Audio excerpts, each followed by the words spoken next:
சிறுகடிக்க ஆசை சரியில்லை. டுடே எபிசோடில் நம்ம ரோகிணி இருந்துட்டு ரொம்பவே திமிராக நடந்துக்கிறாங்க. ஸ்ருதி இருந்துட்டு என்ன இவங்க இப்படியெல்லாம் பேசுகிறாங்க, இது முன்னாடி இருந்த ரோகிணி மாதிரி இல்லையே அப்படியே சொல்லிட்டு கேட்கவும், அது எல்லாமே நாடகம்தான். அவங்களுடைய உண்மையான சுயரூபம் வெளியில் வந்தால் இப்படி தான் அவங்களுடைய ரியல் கேரக்டர் வெளியே வரும் அப்படின்னு சொல்லிட்டு நம்ம முத்து வந்து சொல்லிடுறாங்க.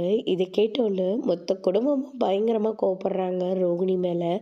அதுக்கு அடுத்ததாக வந்து பார்த்திங்கன்னா ரோகிணியோட கேஸு கோர்ட்டுக்கு வருது. வந்த உடனே பார்த்திங்கன்னா ரோகிணியும் இந்த பக்கம் மனோஜோட லாயரு கிருஷ்ணாவையும் கூப்பிட்றாங்க.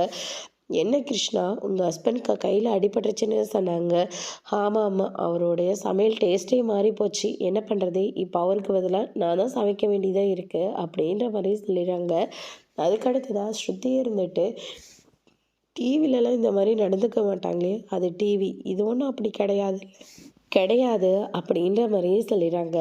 அதுக்கடுத்ததாக வந்து பார்த்திங்கன்னா இந்த பக்கம் முன்ன மாதிரி எதையும் உன்னுடைய கிளைண்ட் வந்து சொதப்பி வைக்க மாட்டார்ல, அதெல்லாம் மாட்டார் லாயர் அப்படின்ற மாதிரியே சொல்லிடுறாங்க.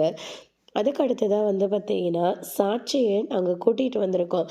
ரோகிணியை பற்றின விஷயம் அவங்க ஃப்ரெண்டுக்கு நல்லாவே தெரிஞ்சிருக்கு, உயிர் தோழி வேறு, அதனால் அவங்கள கூப்பிட்டு விசாரிக்கலாம் அப்படின்னு சொல்லிட்டு வித்யாவை கூப்பிட்டு விசாரிக்கிறாங்க.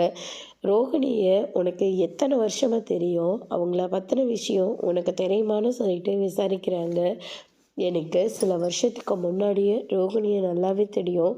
அதே மாதிரி ரோகிணி சென்னைக்கு வந்ததுக்கப்புறமா நாங்கள் 2 பேரும் ஒரே ரூமில் தான் தங்கிட்டு இருந்தோம். மனோஜ் அவளுக்கு பிடிச்சி போச்சு. அவங்க குடும்பத்தில் எதிர்பார்த்ததே வேறு. ஆனால் ரோகிணி இருந்துட்டு அவளுடைய சுயநலத்துக்காக மனோஜை திட்டம் போட்டு அவள் கல்யாணம் பண்ணிக்கிட்டா. அவளை பற்றின விஷயத்த முன்னாடியே மனோஜ்கிட்ட ரோகிணி சொல்லவே இல்லை அப்படின்ற மாதிரி வித்யா வந்து சொல்லிடுறாங்க. இதை கேட்டோன்னு ரோகிணி வந்து வித்யாவை பார்த்து முறைச்சிக்கிட்டு இருக்காங்க. அதுக்கு அடுத்ததாக அவங்களுக்கு என்னெல்லாம் உண்மை தெரியுமோ எல்லா விஷயத்தையும் வந்து சொல்லிக்கிட்டு இருக்காங்க. அவள் போய் ஒரு கட்டத்துக்கு மேலே அதிகரிச்சுட்டு போயிட்டே இருந்தது. நானும் வான் பண்ணி பார்த்தேன், ஆனால் அவள் கேட்குற மாதிரி இல்லை. அதனால தான் அவளுடைய நட்பே வேண்டான்னு சொல்லி நான் தூக்கி எறிஞ்சிட்டேன் அப்படியே சொல்லிட்டு வித்யா வந்து சொல்லிடுறாங்க. இதை கேட்டோன்னே ரோகிணி வந்து முறைச்சிட்ருக்காங்க. அதுக்கு அடுத்ததாக வந்து பார்த்தீங்கன்னா நான் வித்யாவோட ஹஸ்பண்ட் முருகனை கூப்பிட்டு விசாரிக்கலான் இருக்கேன் அப்படின்ற மாதிரி சொல்லிடுறாங்க. இவ இதுக்கு என் ஹஸ்பண்ட் கிட்ட விசாரிக்கணும்னு சொல்கிறா. என் ஹஸ்பண்ட் கிட்ட நீ யாரு கேள்வி கேட்க அப்படியே சொல்லிட்டு கேட்கவும், முருகனை கூப்பிட்டு விசாரிக்கலாம் அப்படின்ற மாதிரி ஜட்ஜ் வந்து சொல்லிடுறாங்க. அதனால் முருகனை கூப்பிட்டு விசாரிக்கிறாங்க. முருகன் இருந்துட்டு சொல்லுங்கள், எங்கிட்ட என்னத்தை நீங்கள் தெரிஞ்சுக்கிட்டோம் அப்படியே சொல்லிட்டு கேட்கவும், உங்களுக்கு எப்படி வித்யாவுக்கும் உங்களுக்கும் லவ் செட் ஆச்சு, யார் மூலயமா உங்களுக்கு கல்யாணம் ஆச்சு அப்படியே சொல்லிட்டு கேட்கவும், எனக்கு எல்லாமே முத்தோடனும் அவங்க ஒய்ஃப் மீனாவை தான், அவங்களோட உதவினால தான் நான் வித்யாவை கல்யாணம் பண்ணிக்கிட்டேன். அவருக்காக நான் என் உயிரை கூட தருவேன், அவருக்காக பொய் கூட சொல்லுவேன் அப்படின்ற மாதிரி சொல்லிடுறாங்க. அதுதான் அவங்களுக்கு கிடைச்ச மிகப்பெரிய பாயிண்ட்டு. ஒருவேளை முத்து சொல்லி கொடுத்து தான் முருகன் இருந்துட்டு அவங்க ஒய்ஃப் கிட்ட சொல்லி பொய் சொல்கிறதா வந்து ஜட்ஜ் கிட்ட ரோகிணியும் சொல்லி விட்டுறாங்க. அதனால் வித்யாவோட சாட்சியை வந்து பெருசாக எடுத்துக்கலை. அதுக்கு அடுத்ததாக வந்து பார்த்திங்கன்னா ப்ரௌன் மணியை கூப்பிட்டு விசாரிக்க சொல்கிறாங்க. ப்ரௌன் மணியும் வந்து அவருக்கு தெரிஞ்ச விஷயத்த வந்து சொல்கிறாங்க. என்னை ஷூட்டிங்னு சொல்லி தான் வித்யாவும் இதோ நிற்கிது ரோகிணி இவங்களும் என்னை கூட்டிகிட்டு போனாங்க.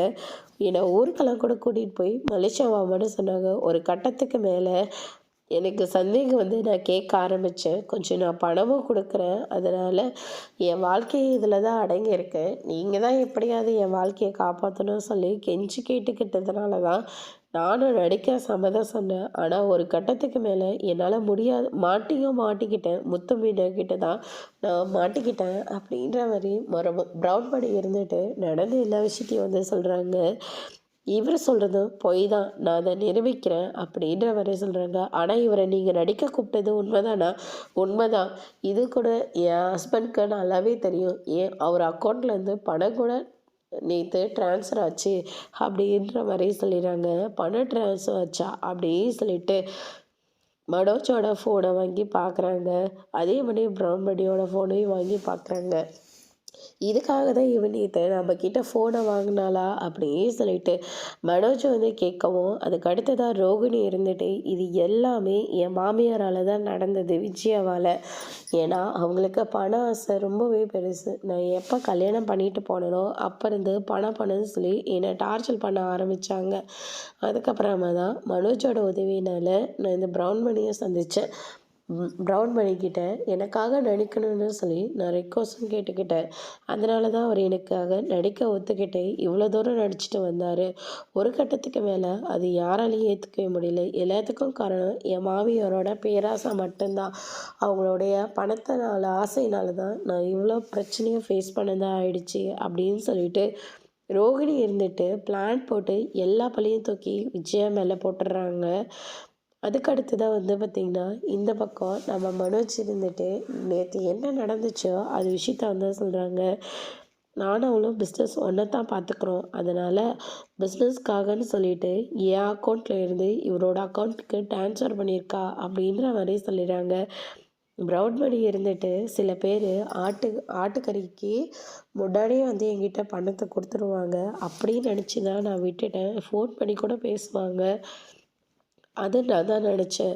ஆனால் கடைசியில் இந்த பிள்ளை சொல்கிற மாதிரி எதுவுமே கிடையாது. நான் உண்மையை சொல்கிறதுக்காக தான் கோர்ட்டுக்கே வந்தேன் அப்படின்ற மாதிரி சொல்லிடுறாங்க. ரோகிணி இருந்துட்டு எல்லா சாட்சியும் அவங்க பட்டக்கம் அப்படியே திருப்பிக்கிறாங்க. எல்லாருமே ஷாக் ஆகிடுறாங்க. விஜயா இருந்துட்டு இவ்வளோ பொய்க்காரி இருப்பான்னு நான் கொஞ்சம் கூட எதிர்பார்க்கவே இல்லைன்னு சொல்லிட்டு பயங்கரமாக கோவத்தில் இருக்காங்க. கிருஷ்ணா இருந்துட்டு அவங்களுக்கு என்னெல்லாம் உண்மை தெரியுமோ அது எல்லா விஷயத்தையும் வந்து கோர்ட்டில் வந்து சொல்லிக்கிட்டு இருக்காங்க. ரோகிணி ஒரு பக்கம் ரொம்பவே சந்தோஷமாக இருக்காங்க. ஏன்னா அவங்க கூட்டிகிட்டு வந்த எல்லா சாட்சியும் ஒரு சாட்சி கூட இல்லைன்னு சொல்லி கோர்ட்டில் வந்து பணத்துக்காக மட்டும்தான் இவங்களை இங்கே கூட்டிகிட்டு வந்திருக்காங்க அப்படியே சொல்லிட்டு நிரூபிச்சிடுறாங்க. அதோட இன்னைக்கான எபிசோட் முடிச்சிருக்காங்க. இனி சிறுகடிக்க ஆசையில் அடுத்தடுத்து என்னெல்லாம் நடக்க போகுதுன்றதை வெயிட் பண்ணி பார்க்கலாம். தேங்க்யூ.